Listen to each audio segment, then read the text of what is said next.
What's up, everybody? My name is Brad, and today I've got another book review for you.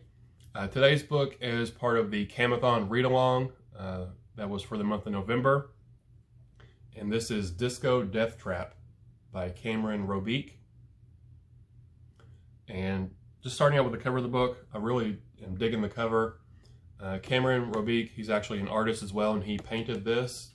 He designs his own covers, and you should go check out his Instagram and his Twitter. I think he shared it on both. He shared sort of behind the scenes a pic of an alternate version of the cover, which had a little bit more elements of the story on it. So that was really cool. But I'm going to go ahead and read the synopsis on the back, and then I'll get into my thoughts on the book. When the skating stops, the screams begin. It's New Year's Eve 1980, and the students of D'Angelo High School are lacing up their skates for the all-night New Year's lock-in at the Rollerville Roller Disco.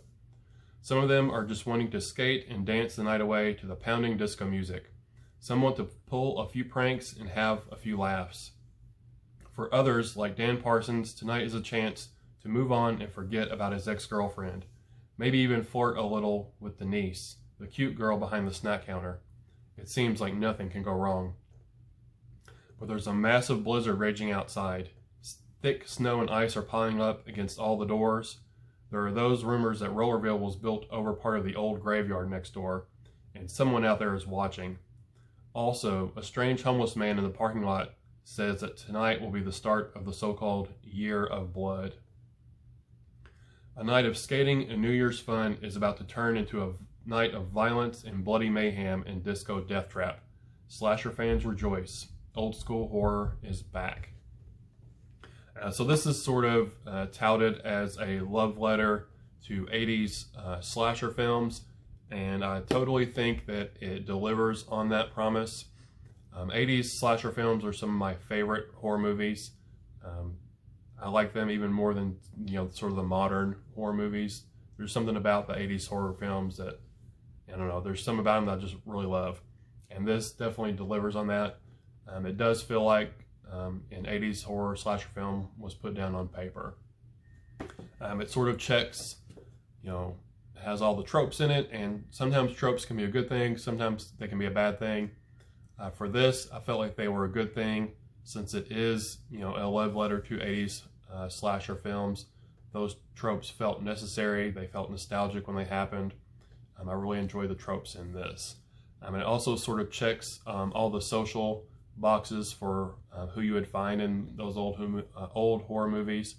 There's the jock, sort of the grunge kids, there's nerds and bullies and class clowns. There's sort of the old crone teacher that nobody really likes. There's the sort of big stocky sports coach. So it runs the gamut for the social class of all the characters.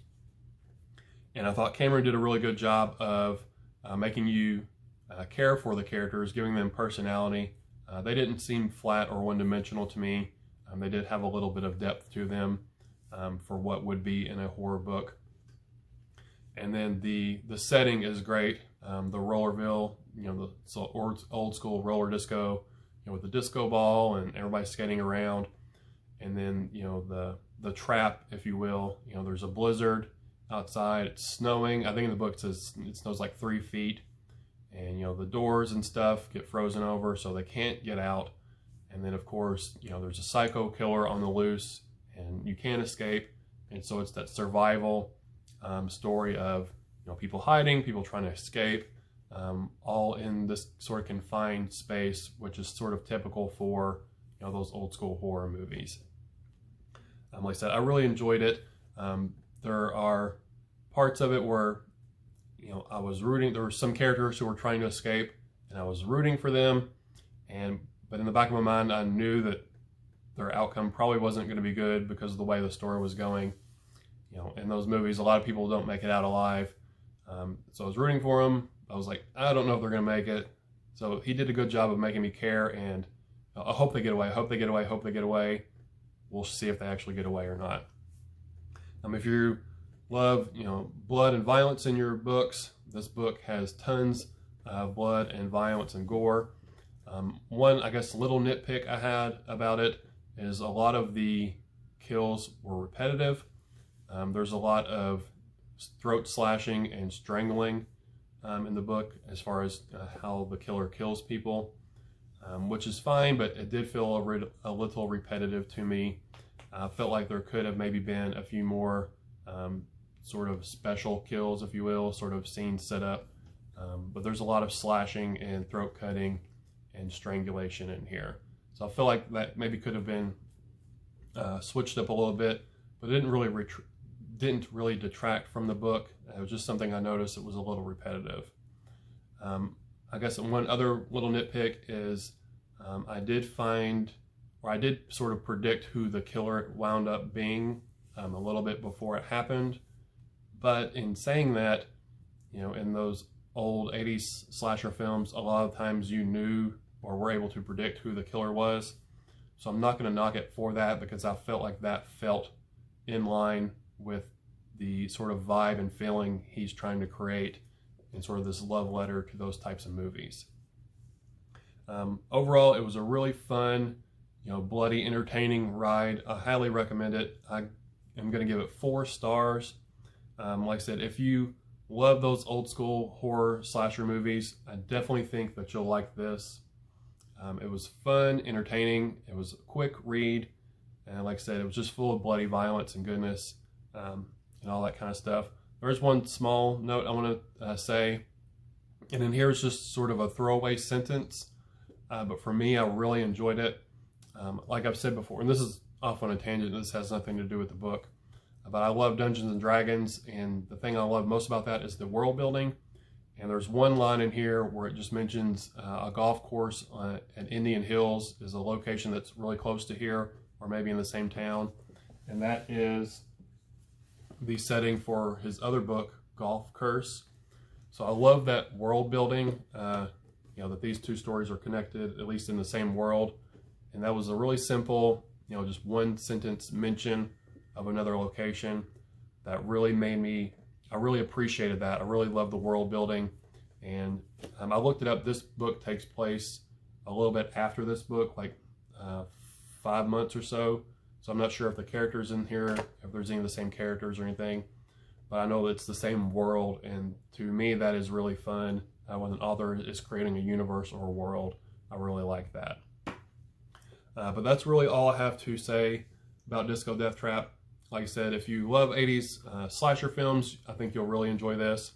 It's full of, like I said, has all the tropes, checks all the boxes for those movies, has great characters, there's lots of murder and mayhem, some cool deaths, although they do get a little bit repetitive. The setting was good, sort of a roller rink in a blizzard. So that was sort of a different setting that I hadn't really seen before as far as the combination of weather elements and the physical location. And I did like, even though I was able to predict who the killer was, the reasoning behind why the killer was doing the things they were doing, that I did not see coming. So that was a good little twist that sort of fell in line with one of the other characters that we'd been following. So that was really good. And I did like the sort of the aesthetic of how the killer was described. It reminded me a little bit of Ghostface from Scream. It sort of has the cloak, the long black cloak. They use a slashing weapon. The mask was a little different. And if you see the behind the scenes cover art for the photo, for the cover, if I can talk, on his Instagram, it does show the killer on there.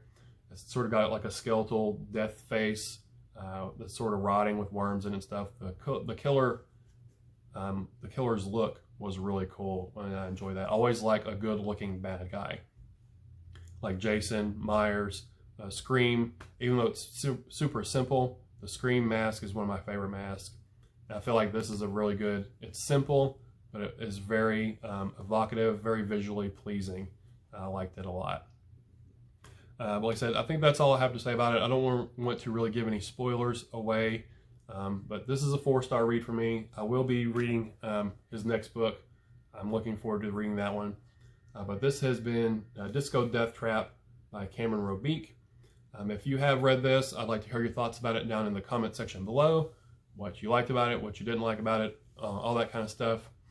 But that's all I have for y'all today. So thanks for spending your time with me. Again, my name is Brad, and I'll talk to y'all later. Bye.